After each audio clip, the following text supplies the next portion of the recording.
Hello बच्चों, आप सभी का हमारे YouTube चैनल आइडियल देव क्लासेस में स्वागत है। बच्चों, आज हम आपके लिए गेट अभ्यास पुस्तिका के अंतर्गत विषय गणित लेके आए जो कक्षा 8वीं की है। और इसमें जो आपकी अंतिम प्रश्नावली पाठ है परिशिष्ट गणित की वैकल्पिक विधियाँ, उसके कुछ महत्वपूर्ण प्रश्न बताएंगे। और इस पुस्तक को मध्य प्रदेश राज्य शिक्षा केंद्र भोपाल द्वारा सत्र 2022-23 के लिए बनाया गया है। तो चलिए देखते हैं अब कौन सा गेट वर्कबुक प्रश्नोत्तरी पुस्तिका है। इसका हम पाठ कौन सा देखेंगे, परिशिष्ट गणित की वैकल्पिक विधियाँ। तो देखिए, गणित की वैकल्पिक विधियाँ यानी कि छोटी विधियाँ कैसे हम कम समय में छोटे रूप में कैसे हल कर सकते हैं, उसे देखते हैं। इसका प्रश्न क्रमांक 1, ध्यान दीजिए, प्रश्न क्रमांक 1 दिया है। क्या दिया है इसमें, सूत्र एकाधिकैन यानी एक अधिक पूर्वेण के प्रयोग से हल कीजिए। आप इस प्रश्न को अपने गणित की कक्षा 8 के पृष्ठ क्रमांक 174 में देख सकते हैं। कहाँ देख सकते हैं इसे, 174 में दिया हुआ है आपका ये प्रश्न।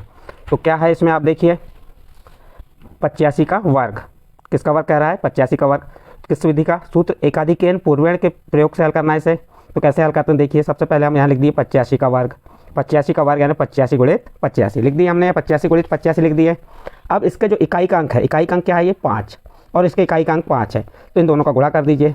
5 का 5 में गुणा किए तो कितना हो गया, 25 हो गया। तो इसको किधर लिख देंगे हम, दाई और। ये 25 लिख दिया हमने। 25 कैसे आ गया, समझ आया। ये इकाई के अंक का गुणा किए, 5 का 5 गुणित 5 यानी 25। फिर देखिए अब इसके बाई और के अंक कौन से हैं, बाई और से देखते हैं। तो दाही का अंक और दाही का अंक, ये दाही का अंक और दाही का अंक हो गया आपका 8 और 8 हो गया, ये दोनों के दाही का अंक। अब इससे क्या कर रहा है, एक अधिक कर दीजिए। इसका दाही का अंक क्या है, 8 है। 8 से एक अधिक कर दीजिए। 8 से अधिक एक क्या हो, देखो ये दाही का अंक 8 हो गया, और इससे एक अधिक यानी एक अंक अधिक कर दीजिए। एक अंक अधिक किए तो कितना हो गया, 9, और 9 का 8 में गुणा कीजिए, 9 8 72। तो यहाँ पे क्या लिख दिए, 72 लिख दिए। तो इस प्रकार से क्या आ गया, 7225 यानी 85 का वर्ग क्या हो जाएगा, 7225। आया समझ में, नहीं आया समझ में तो फिर से एक बार बता दे रहे हैं। इकाई के अंकों का गुणा कर दीजिए, 5 गुणित 5 तो 25 आ गया। और दाई के अंक में क्या है, 8 है, तो 8 पहले 8 लिख लीजिए। और एकाधिक यानी एक अधिक कर दीजिए, 8 से एक अधिक क्या हो गया, 9, और 9 का 8 में गुणा की 72। इस प्रकार इस सूत्र एकाधिक पूर्वेण से हमने 85 का वर्ग कितना निकाले, 7225। यहाँ पे प्रश्न क्रमांक 1 कंप्लीट हुआ। इसके बाद प्रश्न क्रमांक 2 देखते हैं। प्रश्न क्रमांक 2 में क्या कह रहा है, पढ़िए उसे। सूत्र यावत ऊनम तावत ऊनी कृत वर्गम च योजित का प्रयोग कर एक पंक्ति में हल कीजिए। इसे हमें एक पंक्ति में हल करना है। आप इस प्रश्न को अपनी पाठ्य पुस्तक के पृष्ठ क्रमांक 276 में देख सकते हैं। तो चलिए देखते हैं 276 में क्या दिया है, 13 का वर्ग करने को है। किसका, 13 का वर्ग है ये।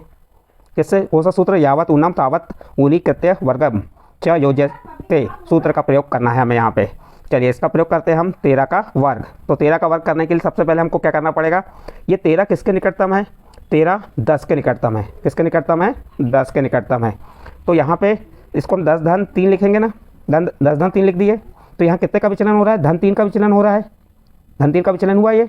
अब हम क्या लिखेंगे यहाँ पे, 13 जैसा का वैसा लिख दिया। जो विचलन हो रहा है उसको जोड़ देंगे, धन 3, और विचलन का हम क्या कर देंगे, वर्ग कर देंगे। देखिए यहाँ पे 3 का वर्ग कितना हो गया, 3 का वर्ग 9, और 13 में 3 जोड़े कितना हो गया, 16, कितना बन गया, 169। तो इस प्रकार ये सूत्र था यावत ऊनम तावत ऊनी कृत्य वर्गम च योजते के सूत्र का प्रयोग करके हमने 13 का वर्ग कितना निकाले, 169। तो आपको यहाँ पे क्या ध्यान देना, जो संख्या दी है वह किसके निकटतम है, आपको ये देखना है। जैसे आप देख सकते हैं यहाँ पे फिर से एक बार बता रहा हूँ, 13 का आधार क्या होगा, 10 होगा।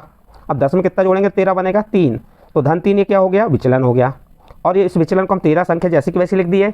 फिर हमने क्या किए, जो विचलन है तो धन 3 है हमारा विचलन, तो धन 3 लिखे और उस धन 3 का वर्ग निकाल दिए। तो कितना आ गया, तो 3 का वर्ग 9, 13 में 3 जोड़े 16, 169। इस प्रकार से प्रश्न नंबर 2 यहाँ पे आपका कंप्लीट हुआ।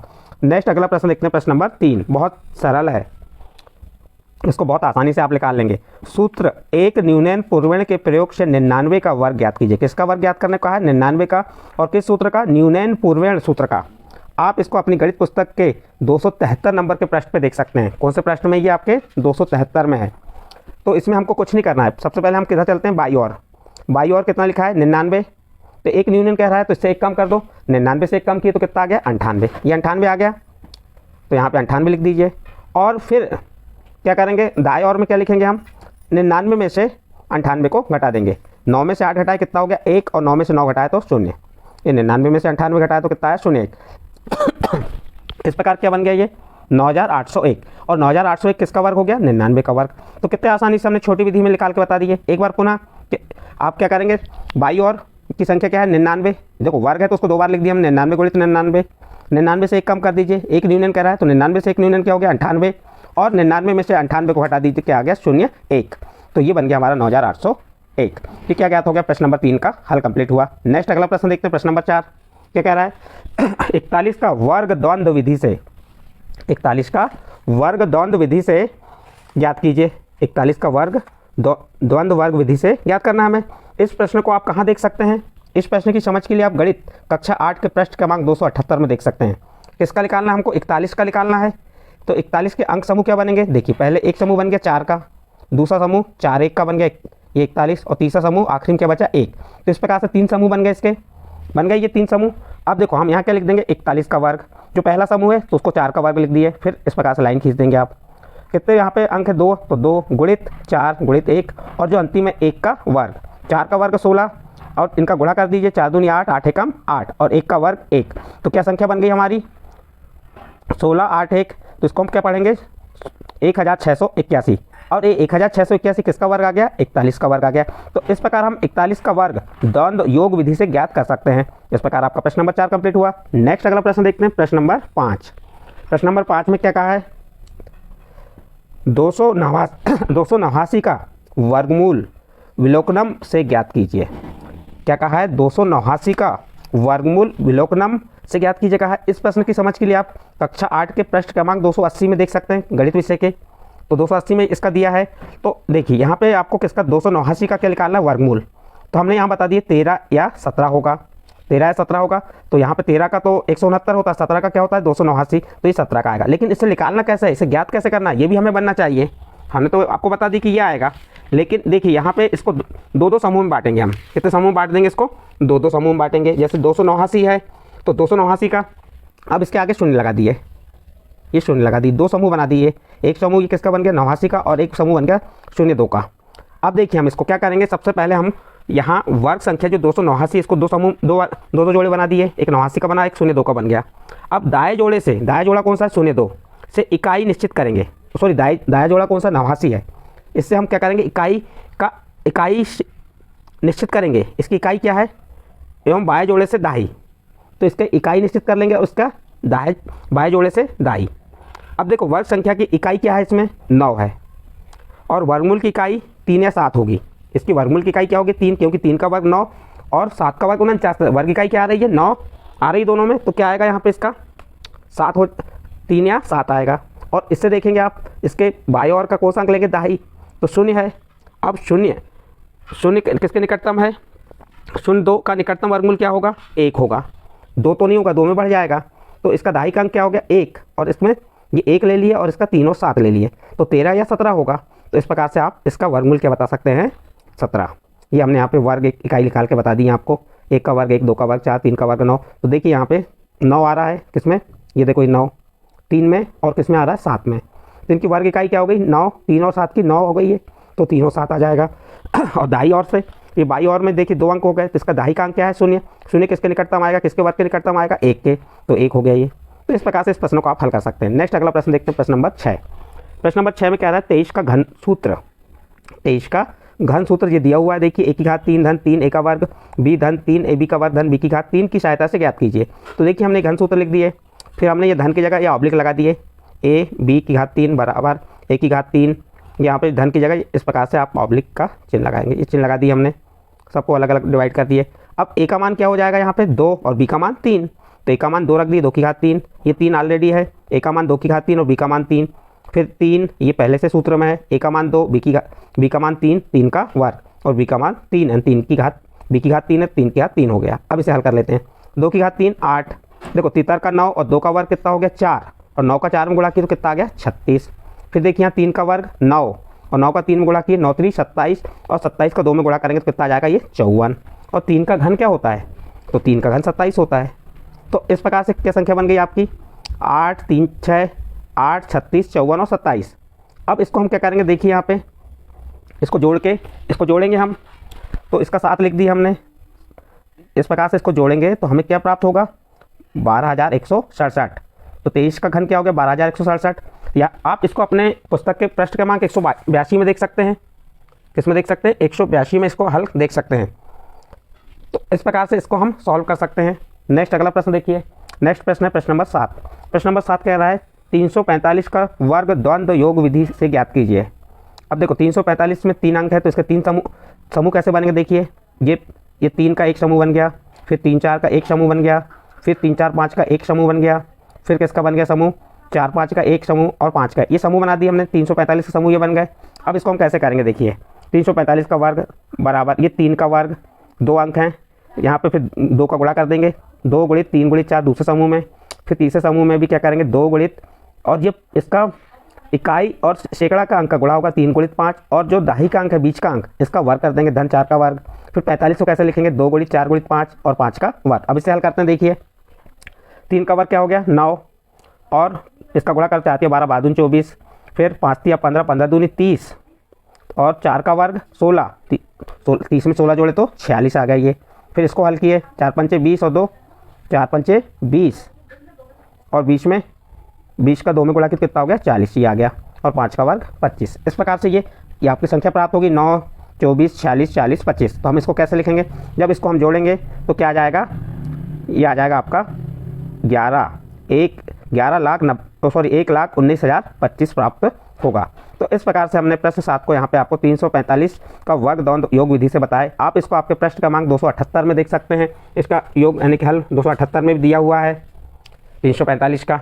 आप इसको यहाँ पे आपको थोड़ा कंफ्यूज हो रहे होगे तो कैसे करना है, ये 5 को जैसा का वैसा लिखे, फिर 2 को इसमें जोड़े शून्य में तो क्या आ गया 2, फिर बचा क्या आपका 4, 4 में 6 जोड़े 10 की शून्य हासिल का 1। देखो ये 4 में 6 जोड़े 10, 10 की शून्य हासिल का 1। फिर उसके बाद यहाँ पे क्या बचा आपका, फिर आगे की संख्या जोड़ दीजिए। इस प्रकार से इसको जोड़ के हम हल कर सकते हैं। नेक्स्ट अगला प्रश्न देखते हैं प्रश्न नंबर 8। प्रश्न नंबर 8 है विलोकनम से 2197 का घनमूल ज्ञात कीजिए। इसके पहले हमने विलोकनम से वर्गमूल ज्ञात करना सीखे थे, यहाँ घनमूल है तो इसमें भी उसी प्रकार करना है आपको। ये आपके पृष्ठ क्रमांक 287 में मिलेगा, ये वाला किसमें मिल जाएगा, इसको आप 287 में देख सकते हैं। इसका घनमूल निकालना 2197 का। 2197 का घनमूल कैसे निकालते हैं देखते हैं। चलिए विलोकनम विधि से हमको हल करना है इसको। तो इसमें आपको वही करना है आपको, जैसे यहाँ पे ये 7 देखिए 7 किसका आ रहा है, 7 किस में आएगा जिसका जो अंक है, तो इसका जो 7 किस में आएगा 3 के घन में आएगा, और किसके घर में आएगा 7 किसी घर में आ रहा है कि नहीं, तो यहाँ पे 3 लिख दिए। और यहाँ पे 2 है आपका, तो 2 1 का वर्ग, इसका दाई का अंक लेंगे, जो सेकंड जोड़ा है उसके दाई का अंक लेंगे, तो 1 का वर्ग 1 और 2 का वर्ग क्या होता है 4, तो 2 के वर्ग में बढ़ जा रहा है इसलिए यहाँ 1 का वर्ग तो 1 आ जाएगा, तो 13 का घन, यानी कि ये किस 2197 किसका घनमूल है 13 का। इसका घनमूल क्या होगा 13 होगा, या 13 का घन 2197 होगा। इस प्रकार से प्रश्न नंबर 8 को आप हल कर सकते हैं। इसके बाद प्रश्न नंबर 9, चलिए प्रश्न नंबर 9 को देखते हैं हम। 3x का वर्ग धन 5x धन 3 का x वर्ग धन 3x धन 1 से गुणा सूत्र ऊर्ध्व तिर्यक विधि द्वारा करना है। किस विधि से, ऊर्ध्व तिर्यक विधि द्वारा हल करना है। चलिए ऊर्ध्व तिर्यक विधि में कैसे हल करना है, तो पहले आप 3x वर्ग धन 5x धन 3 को लिख दीजिए, उसके नीचे लिख दीजिए x वर्ग धन 3x धन 1। इसका हमको क्या करना है, गुणा करना है किससे, ऊर्ध्व तिर्यक विधि से। तो इसको हम कैसे हल करते हैं देखिए, जो 3 और 1 है इसका इन दोनों का गुणा कर दीजिए, ऊपर से नीचे वाली संख्या का 3 का 1 में गुणा कीजिए 3 आ गया ये। अब 14x कैसे आया देखिए यहाँ पे, अब इसका इससे गुणा करेंगे 5x का 1 से और 3x का 3 से, तो 5x का 1 में किया तो 5x और 3x का 3 से किया तितर का 9x, और 5x में 9x जोड़ेंगे तो कितना आ जाएगा 14x आ गया। अब इसके बाद ये 21x वर्ग कैसे आता है ये ध्यान देना है हमें। तो देखिए ये अंतिम वाला इधर का 3x वर्ग का, इस 3x वर्ग का 1 से गुणा किए कितना हो गया 3x का वर्ग, और x वर्ग का 3 से गुणा किए तो 3x का वर्ग, 3x वर्ग दोनों को जोड़े कितना हो गया 9x का वर्ग। और ये जो 5x और 3x है इन दोनों का गुणा करेंगे 5 या 15x। तो अब इनको हम क्या करेंगे, जोड़ देंगे, 15x का वर्ग आएगा ना, 5 या 15, x का x में गुणा किया 15x वर्ग, और जब इसका हमने ये 3x का 1 से गुणा किया, x वर्ग का 3 से गुणा किया, तो हमें क्या प्राप्त हुआ था 9x का वर्ग, और 15x वर्ग में जोड़े तो कितना हो गया 21x का वर्ग आ गया। इस प्रकार से ये प्राप्त हुआ। नेक्स्ट अब 14x की घात 3, अब ये कैसे प्राप्त हुआ, देखो ये x वर्ग का गुणा 5x से कर दिए, और ये 3x वर्ग का गुणा 3x से किए। तो देखो 3x वर्ग का 3x से गुणा की तो तितर का 9x की घात 3, x वर्ग का 5x से गुणा की तो 5x की घात 3, 9x की घात 3 और 5x की घात 3 जोड़े तो कितना हो गया 14x की घात 3। फिर इन दोनों का गुणा कर देंगे, 3x वर्ग का x वर्ग से गुणा की तो 3x की घात 4, क्योंकि घातें जुड़ जाती हैं, 2 है 2 तो क्या होगी 4। तो इस प्रकार से ये क्या प्राप्त हुआ हमें गुणा करने पर, 3x की घात 4 और 14x की घात 3, 21x का वर्ग धन 14x धन 3, ये इसका आंसर आ गया। तो हम इस प्रकार ऊर्ध्व तिर्यक विधि का उपयोग करके इसे हल कर सकते हैं। नेक्स्ट अगला प्रश्न देखते हैं, प्रश्न नंबर 10 है। प्रश्न नंबर 10 में कहा है, क्या कहा है, 996 की घात 3 निखिलम सूत्र से हल कीजिए। इसे किससे हल करना है, निखिलम सूत्र से, और ये आप अपनी गणित पुस्तक के पृष्ठ क्रमांक 285 में देख सकते हैं। कौन से किस प्रश्न में देख सकते हैं 285 में। देखिए इसे हल करते हैं हम। तो देखिए इसका निखिलम सूत्र क्या होता है सबसे पहले देख लेंगे। और जो 996 है ये किस, इसका आधार क्या होगा, किसके निकटतम है 1000 के। तो इसमें विचलन कितने का हो रहा है, ऋण 4 का। हमें विचलन ज्ञात करना आना चाहिए। तो ये ऋण 4 का विचलन हो रहा है, देखिए यहाँ पे ये हो रहा है ऋण 4 का विचलन, क्योंकि ये 1000 से 4 कम करेंगे तो कितना आएगा 996। तो हमें विचलन मालूम हो गया, आधार मालूम हो गया। अब देखिए हमारा सूत्र क्या है, निखिलम सूत्र क्या है, संख्या की घात 3 बराबर संख्या धन कोष्टक में 2 गुणित विचलन कोष्टक बंद, फिर ऑब्लिक 3 गुणित विचलन का वर्ग, फिर इस टाइप से ऑब्लिक विचलन की घात 3। अब यहाँ पे संख्या क्या है हमारी 996 लिख दिए, धन 2 विचलन कितना हुआ ऋण 4 का, ये ऋण 4 का विचलन हुआ, फिर ऑब्लिक 3 गुणित विचलन ऋण 4 का वर्ग ऋण 4 का घन, जो विचलन है आपका ऋण 4 का घन। अब ये 996 कर दिया हमने। अब देखिए यहाँ पे ये धन का ऋण में गुणा की तो ऋण 4 दूनी 8। अब यहाँ पे 4 का वर्ग कितना हो गया 16, और 16 का 3 में गुणा किया तो कितना आएगा 16 3 48, और यहाँ पे 3 अंक आना चाहिए तो 48 के सामने शून्य लगा दीजिए। फिर यहाँ इसके बाद देखिए ऋण 4 का घन कितना होता है 64, ऋण 4 का घन कितना होता है 64, 4 चौके 16, 16 चौके 64, और ऋण का क्या हो गया धन। अब ये आपने 64 इसके सामने शून्य लगा दीजिए। अब इसके बाद देखिए ये जब इसको हम हल करेंगे तो इसको हम हल करेंगे तो कितना आ जाएगा, इतनी संख्या प्राप्त होगी हमें, क्या क्या प्राप्त हो गई। अब कैसे हल हुआ इसको आप पुस्तक में इसका डिटेल देख सकते हैं, बहुत आसानी से इसे हल कर सकते हैं आप। तो ये देखिए यहाँ पे ये 48 आ गया, 048 आ गया ये, और 988 आ गया ये। अब इससे एक, अब हम क्या करेंगे, ये 3 शून्य आए तो हम 3 संख्या छोड़ के 64 को घटा देंगे तो हमें यह संख्या प्राप्त होगी 9 8 8 0 4 7 9 3 6। इकाई, दहाई, सैकड़ा, हज़ार, 10,000, लाख, 10 लाख, लाख के बाद करोड़, 10 करोड़, तो 98 करोड़ 80 लाख 47,936। ये किसका 996 का घन प्राप्त होगा। तो इस प्रकार से आपका प्रश्न नंबर 10 यहाँ पे कंप्लीट होता है। और प्रश्न नंबर 10 के साथ आपकी जो ये प्रश्नावली ये पार्ट था अध्याय यहाँ पे कंप्लीट होता है, परिशिष्ट गणित की वैकल्पिक विधियाँ। और जो आपके 8 ग्रेड का अंतिम अध्याय था, ये अध्याय या अंतिम पार्ट था। यदि आपको हमारे द्वारा जो 8 ग्रेड के जितने भी अध्याय समझाए गए हैं यदि ये समझ आए हों तो आप हमारे चैनल आइडियल देव क्लासेस को सब्सक्राइब कीजिए, लाइक कीजिए एवं अन्य ग्रुप में शेयर जरूर कीजिए।